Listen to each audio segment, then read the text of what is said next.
บ้านได้อยู่บ้านได้อยู่นี่แล้วป่ะโอเคโอเคด้วยเ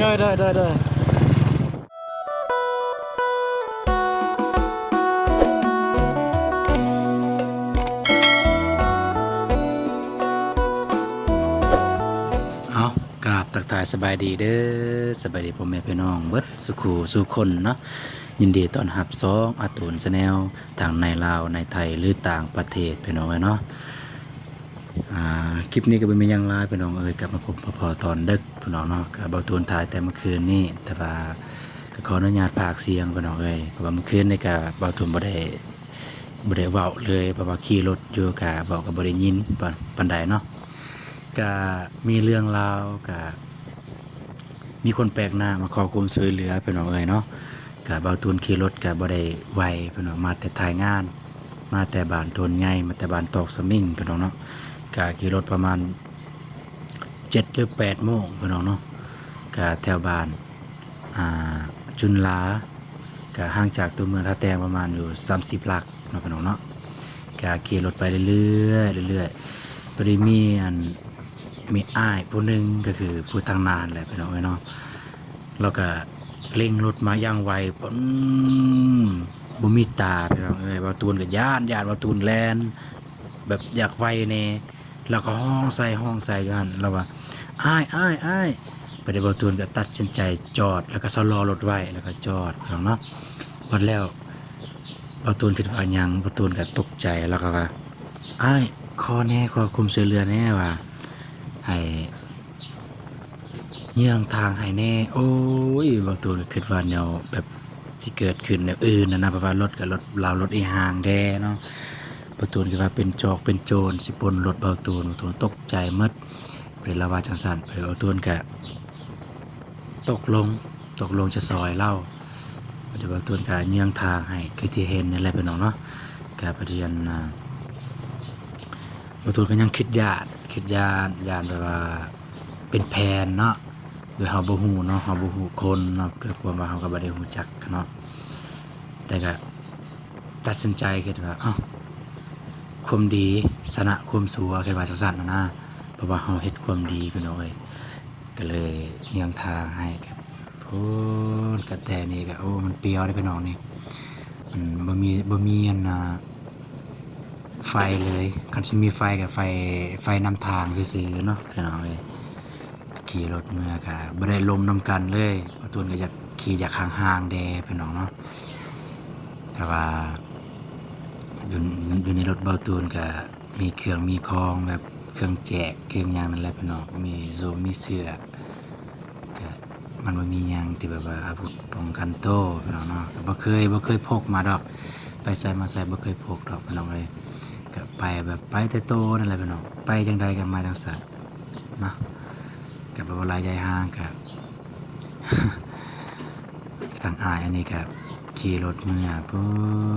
บเราตูนก็เลยคิดว่าก็เราได้ขอนำคนอื่นบ่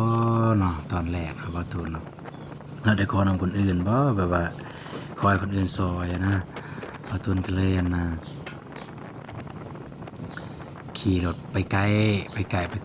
ก็บ่ทันพี่น้องบ่ทันเพราะเราก็ขี่ไวแดเราตูนก็สิถามว่าจะมาแต่ไสสินะมาแต่ไสสิไปไสเนาะก็เลยบ่ได้ถามซ้ำพี่น้องเนาะเพราะว่ารถขี่รถอยากห่างๆแดเนาะเพิ่นก็ขี่ไวแดเพิ่นฟ้าวพี่น้องเนาะฟ้าวคือจังแบบไปใส่ก็บ่ฮู้นี่แต่ก็อย่าลืมฟังตอนสุดท้ายเอาตูนได้ลมว่าที่เพิ่นฟ้าวที่เพิ่นกล้าขอนำเอาตูนย้อนหยังเนาะมันมีอันน่ะเอาตูนได้สรุปในตอนสุดท้ายหั่นเนาะพี่น้องเนาะเอาก็ในระยะนี้กับเอาตูนสิเล่าเรื่องที่ในการเดินทางนี่มันมีหยังแน่พี่น้องเนาะก็ไปเลยพี่น้องเขตนี้เป็นปราสาทได้พี่น้องเนาะเขตมืดๆเป็นปราสาทท้องถิ่นในเขตนั้นแหละแต่เอาตูนก็ขี่ไปเคยขี่ไปขี่มาก็ตอนแรกก็ยานเดี๋ยวนี้ก็บ่ได้รู้สึกยานปานใดพี่น้องเนาะก็อยากสบายเด้ตอนนี้ก็เข้าสู่หมู่บ้านไมลิดสัมพันธ์พี่น้องเนาะสิฮอดกับปือแล้ว สหอดบ้านกับปือไปเลยรถที่มาทางเดียวกับเบาตูนนี่บ่มีได้พี่น้องบ่สู้มีไม่แต่รถมาแต่เทิงหันมีรถมาแต่ท่าแตงลงไปเซกองอยากลายอยู่นี่ทางอายเทิงกับเพิ่นก็คอไฟโอ้เบาตูนกับบ่ฮู้สิเปลี่ยนเบิ่งหนึงจับเบาตูนกับเบิ่งหนึงจับอันนะไม้จับกล้องเบิ่งหนึงจับเข้ารถเพราะว่าเบาตูนก็สายตาสูงแดเนาะพี่น้องบ่ฮู้สิเปลี่ยนให้เพิ่นต้องขอโทษขออภัยนำหลายๆเด้อทางอายเอ้ยให้รถใหญ่เนี่ยเนาะก็ไปเล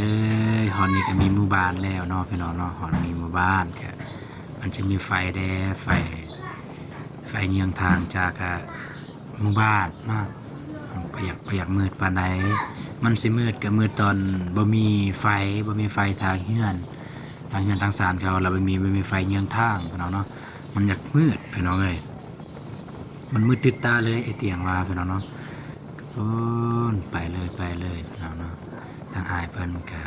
บ่ได้งอกซ้ายงอกขวาไปเลยพี่น้องเนาะก็ยังบ่ทันได้ถามเทื่อพี่น้องเนาะเป็นจังใดมาแต่ไสยังบ่ทันได้ถามเนาะพี่น้องเนาะมันแต่คันเดียวนั่นแหละเนี่ยรถใหญ่คันเดียวละ2คันแล้วกันบ่ต้องเจอบ่ผิดรถใหญ่รถคนบ่ฮู้ว่าคนอีหยังพี่น้องเนาะไปเลยพี่น้องทางอายเพิ่นก็ฟ้าฟังบ่ตูนว่าสิถามก็บ่ได้ถามพี่น้องเนาะก็บ่ตูนก็คิดในใจว่าเป็นอีหยังเนาะทางรถบ่มีตาแต่ว่าขี่ไวสินะแต่บ่ตูนก็ขี่ตามเพิ่นนั่นแหละเพิ่นขี่ไวบ่ตูนก็ขี่ไวเพิ่นขี่ช้าบ่ตูนก็ขี่ช้าพี่น้องเนาะเพราะว่าบ่ตูนเลี่ยงทางให้เราเนาะไปเลยเราก็คันทุกคนสังเกตเบิ่งดีๆแขนเราเบิ่งหนึงเราบ่ได้จับเข่ารถเบิ่งหนึงเราจะเฮ็ดจังซี่พับไว้สิมันประมาณว่าจับไปหน้านี่แหละพี่น้องเอ้ยนี่ก็บ่ทุนก็ยังบ่ทันได้ถามเทื่อพี่น้องเนาะบัดวันนี้เราก็จับอีกบัดนี้เนาะพี่น้องเนาะแต่ว่ายังบ่ทันได้ถามว่ามันระยะห่างมันบ่ได้พี่น้องเนาะมันจะมีระยะหนึงแต่บ่ทุนแล่นเข้าใกล้แล้วบ่ตูนถามพี่น้องเอ้ยแต่ว่ามันบ่ได้ยินเสียงคือเก่าพี่น้องเนาะเพราะว่าขี่รถอยู่ก็บ่ได้ยินเสียงปานใดไมค์ก็บ่ได้ใช้ในตอนนั้นพี่น้องคือจริงก็อยากถามแต่ว่าเราก็คือบ่ตูนบอกในเบื้องต้นหั่นก็ขอคุมสีเหลือแล่นแบบบ่ตูนก็บ่ได้ขี่ไวปานใดแล่นปรู๊ดแล่นจนตกใจเอ้าแบบญาติบ่เคยมีไผแล่นมาสังสารนาแบบรถบ่มีตาของเราบ่ตูนก็บ่ได้คิดว่าเราจะขอคุมสีเหลือบ่ตูนคิดแบบแนวอื่นเลยคิดว่าโอ้เราสิมาเฮ็ดหยังกับข่อยบ่สินะแต่ดีแล้วก็อ้ายขอคุมสีเหลือแน่เพิ่นเฮาก็ว่ามีหยังเด้เยื้องทางให้เฮาแน่เฮาบ่มีตาโอ้ได้แล้วก็ไปบ่ตูนก็บอกให้เราไปก่อนเลยเดี๋ยวเฮาสิเยื้องน้ำลังให้ปฏิไปนี่ก็สิฮอดแล้วพี่น้องเนาะ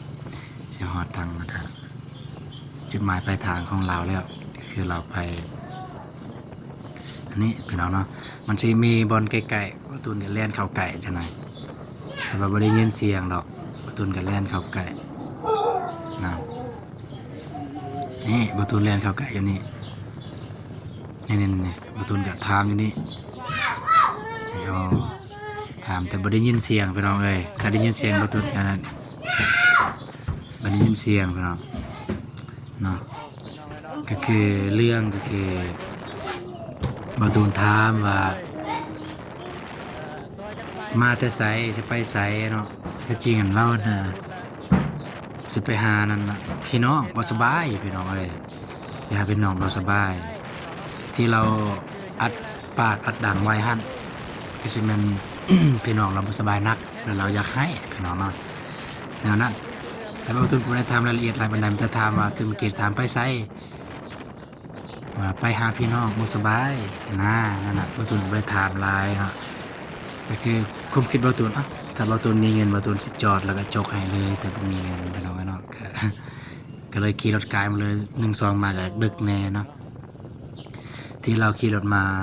หาเบาตูนคือเราอยากไปหาพี่น้องบ่สบายพี่น้องเนาะไป พี่น้องทางอ้ายเพิ่นบ่ตูนก็บ่ได้ถามชื่อสิ่งเฮียงนามเป็นแนวใดบ่ตูนบ่ได้ถามพี่น้องเนาะแต่ว่าก็รู้สึกดีใจที่ได้ส่งลาวฮอดฝั่งแล้วฮอดที่บอลเราที่จะที่บอลเราจะไปพี่น้องเนาะถึงจะซ่าแต่ซ่าด้วยความปลอดภัยพี่น้องเนาะเอาสำหรับคลิปนี้บ่ตูนก็สิบ่ขอเว้าหยังหลายก็ต้องขอบใจทาง FC ทุกท่านที่รับชมบ่ตูนแต่ต้นจนจบเนาะ พี่น้องเนาะก็บ่มีสาระพี่น้องเอ้ยเอ้าสำหรับคลิปนี้ขอกล่าวคำว่าสบายดีเด้อเนาะบ๊ายบาย